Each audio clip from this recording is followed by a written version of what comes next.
Jean-Bruno Tagne, bonjour. Bonjour. Le 11 décembre 2024, cela fait 3 ans que Samuel Eto'o est arrivé à la tête de la Fédération camerounaise de football. Quel bilan peut-on dresser de ces 36 mois de présence à ce poste? Au regard des promesses qui avaient été faites par Samuel Eto'o lorsqu'il était élu à la tête de la Fédération camerounaise de football et des espoirs multiples qui avaient été placés dans son arrivée à la tête de cette institution, on peut aujourd'hui et de façon très factuelle dire que son bilan, il est largement négatif et assez décevant quand même. Pour prendre quelques exemples, vous avez vu il y a quelques jours le lancement du championnat de première division dans la ville de Melon, dans un stade clairsemé, après pratiquement 7 mois d'interruption non justifiée, ce qui me semble avoir été un peu l'image même achevée de ce qu'est le football camerounais aujourd'hui, c'est-à-dire qui fonctionne dans un cafouillage indescriptible. Parlant toujours de promesses qui n'ont pas été tenues, vous avez vu l'équipementier des Lions Indomptables, on nous avait annoncé un équipementier jamais vu dans l'histoire du football africain, et au final, les Lions Indomptables aujourd'hui sont à pratiquement 4 mois sans équipementier, ce qui est presque inédit dans l'histoire du football camerounais. Même sous Maad Haye, les Lions Indomptables avaient quand même un équipementier. Je ne vous parle pas du bus qu'il avait promis pour le transport de l'équipe nationale qui jusqu'aujourd'hui n'existe toujours pas. Il avait annoncé avec beaucoup de fanfaronnade la construction et la livraison du siège de la Fédération camerounaise de football en janvier 2022. Aujourd'hui, la construction de ce siège-là a été renvoyée à la Saint-Glengleng. Il a promis pas moins que près de 7 stades un peu partout au Cameroun. Aujourd'hui, il n'en a livré aucun, pas un seul, à 1 an de la fin de son mandat. La gouvernance à la Fédération camerounaise est absolument calamiteuse. Tout est opaque dans la gestion des fonds. Donc, au-delà de la propagande ambiante, la réalité, elle est là, et c'est absolument dommage. Et l'avantage de Samuel Eto'o aujourd'hui, c'est qu'il l'inspire, sans que je ne sache pourquoi, une espèce de peur dans le petit monde du football. Les présidents de clubs n'osent même pas se plaindre publiquement. Ils vous parlent sous cap, mais vous prient de ne jamais les citer. C'est absolument incroyable, et du coup, il continue à entretenir l'illusion d'une fédération qui fonctionne alors qu'il n'en est absolument rien. Alors, sur l'ensemble des promesses faites et sur lesquelles vous avez travaillé durant sa campagne, est-ce que vous avez le sentiment aujourd'hui qu'il n'y a pas quand même une nette amélioration des conditions de vie des footballeurs? Je pense que c'est une image d'Épinal, c'est absolument une vue de l'esprit.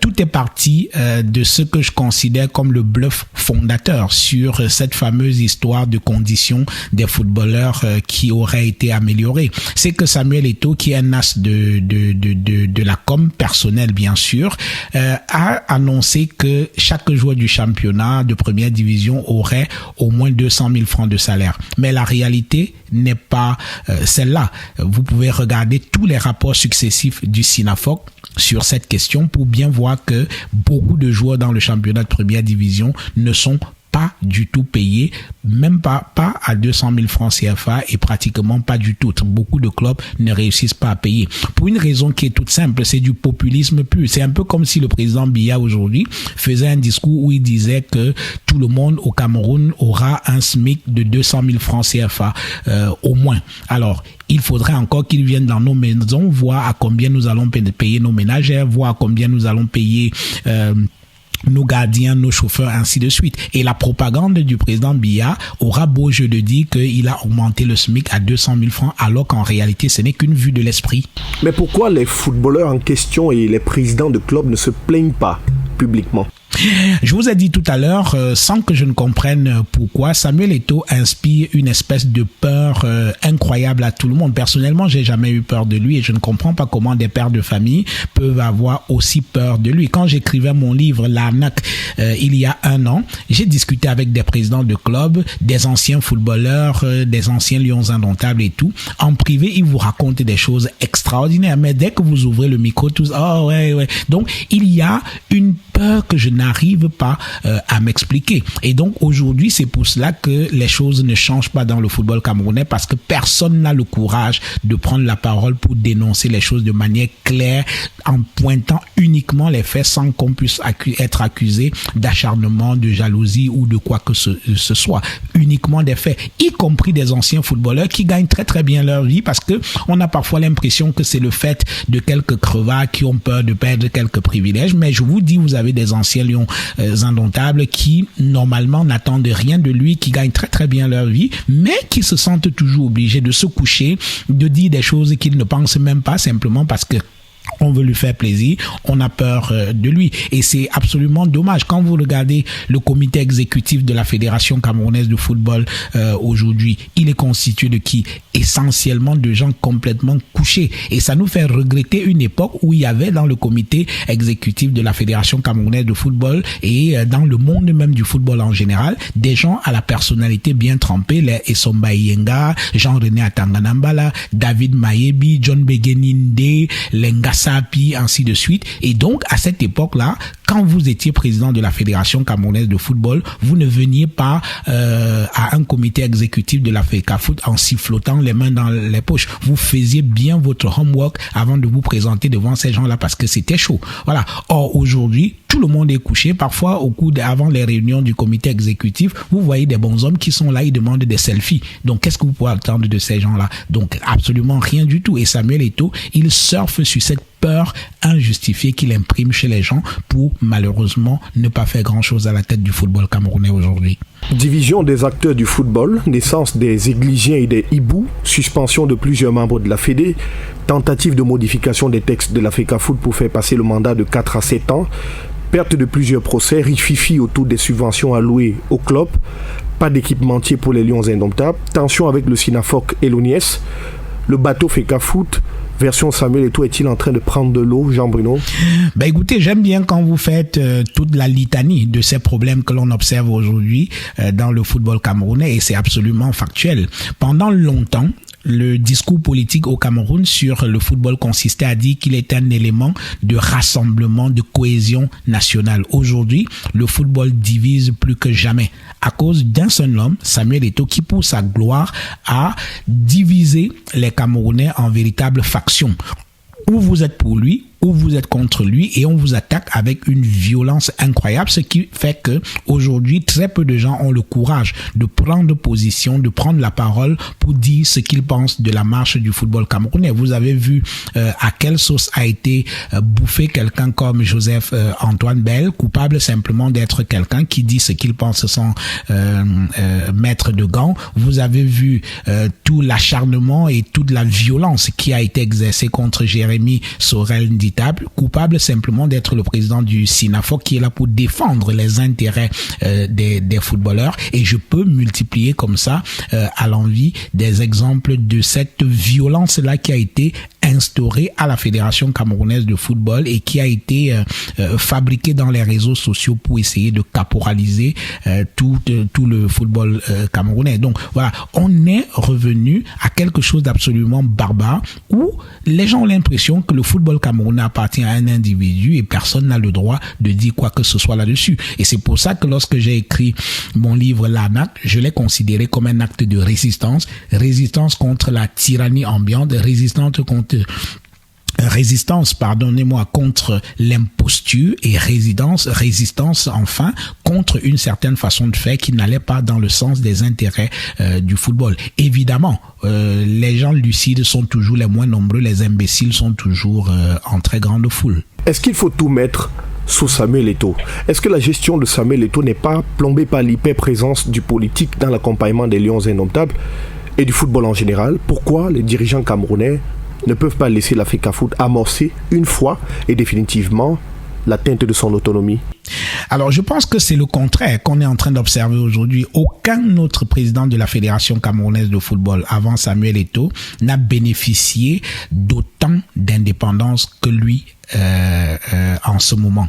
Regardez pendant la Coupe du Monde de football au Qatar et pendant la dernière Coupe d'Afrique des Nations en Côte d'Ivoire. Il a tout géré.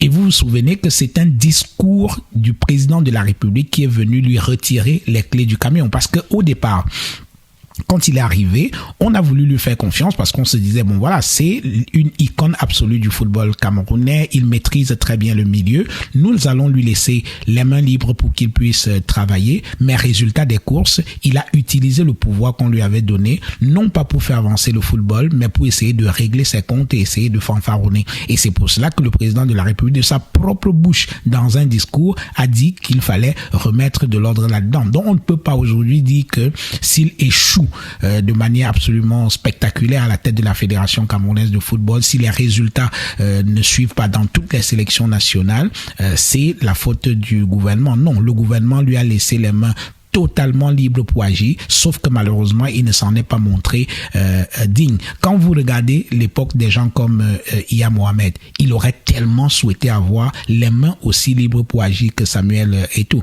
Et l'autre chose, c'est que à un moment donné, il faudrait pas rêver. Le football est en grande partie financée par l'État du Cameroun. Vous avez vu la dernière lettre qui a été adressée par Samuel Eto'o, secrétaire général de la présidente de la République, pour commander un peu plus de 500 millions de francs CFA pour financer le football. Et après, par-dessus le marché, on va nous dire que non, le gouvernement n'a pas le droit de regarder alors qu'il utilise l'argent public. Là, on se moque du monde entier. À l'époque de Iya Mohamed, il disait que il était prêt, y compris à payer le sélectionneur des Lions indomptables. Oui, il pouvait le faire parce que les finances de la Fédération camerounaise de cette époque-là étaient saines.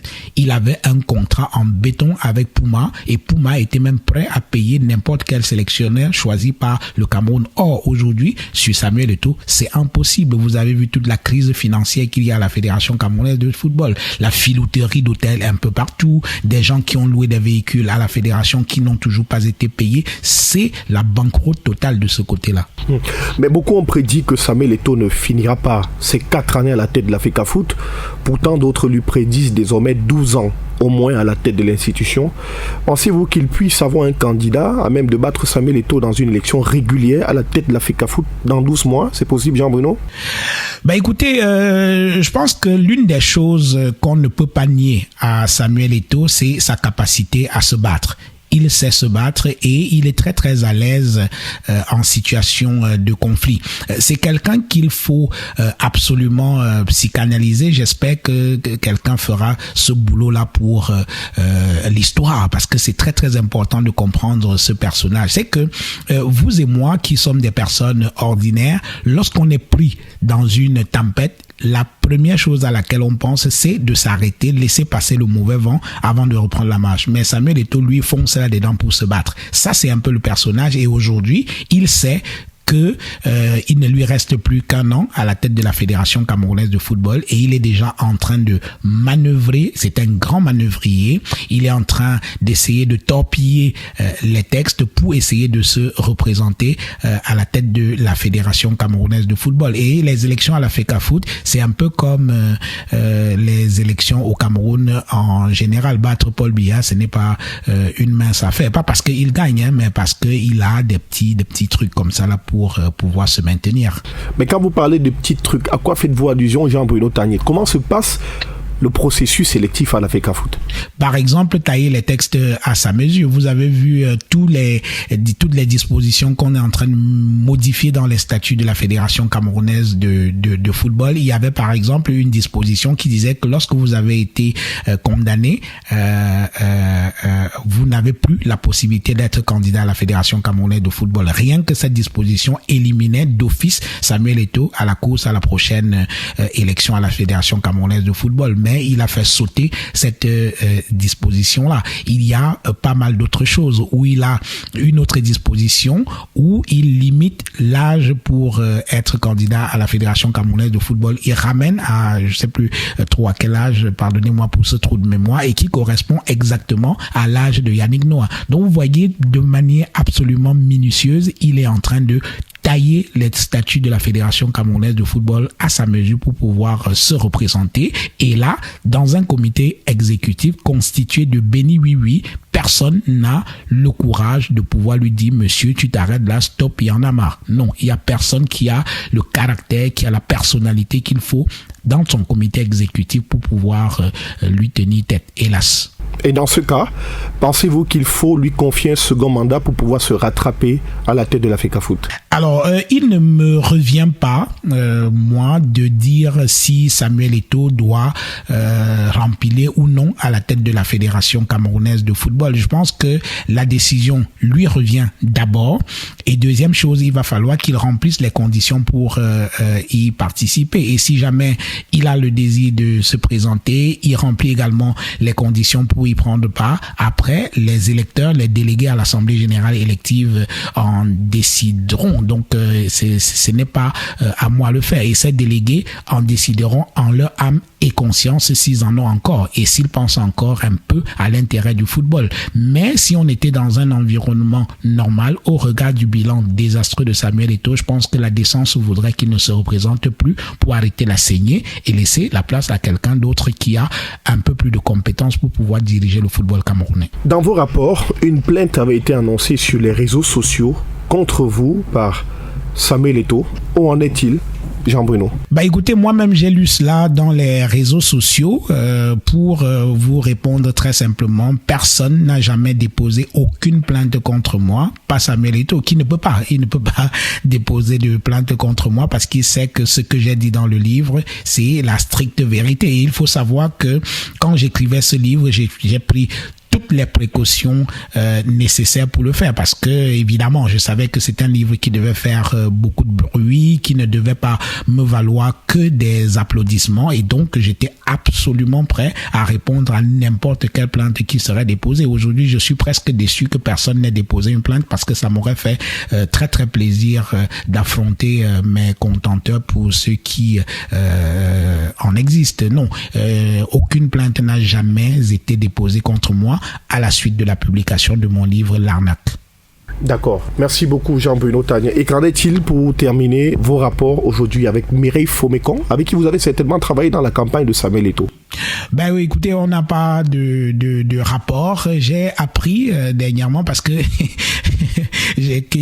qu'elle annonçait une plainte contre moi dans un texte. J'étais un peu surpris. J'étais très curieux de savoir ce qu'il en était. Je suis allé sur son mur sur sa page Facebook pour essayer de voir de quoi il était question et je me suis rendu compte, hélas, qu'elle m'avait bloqué. Bon, donc c'est quelqu'un d'autre qui m'a envoyé son texte, un texte que j'ai trouvé assez confus, assez bizarre quand même, révélatrice un peu de l'état d'esprit de cette personne et par chance pour elle, elle n'a ni cité le titre de mon livre qui s'appelle L'Arnaque, ni cité mon nom, Jean-Bruno Tagné, donc je considère que c'est un non-événement et que lorsqu'elle prétend qu'elle aurait dirigé une campagne, je pense qu'il faut être psychologiquement dérangé pour prétendre avoir dirigé une campagne alors qu'il y avait un directeur de campagne nommé par le candidat lui-même. Donc je pense que cela traduit un peu l'instabilité de la personne et je n'ai pas plus de commentaires que cela. Quant à Samuel Eto'o, on n'a pas de rapport en particulier. La dernière fois où je lui ai adressé, où on s'est parlé, c'était quand il a perdu son père. Je savais que c'était quand même un événement assez terrible pour lui. Je lui ai donc adressé mes condoléances qu'il a reçues bien évidemment. Et pour le reste, bon, je sais qu'il ne m'aime pas beaucoup. Je m'en fous.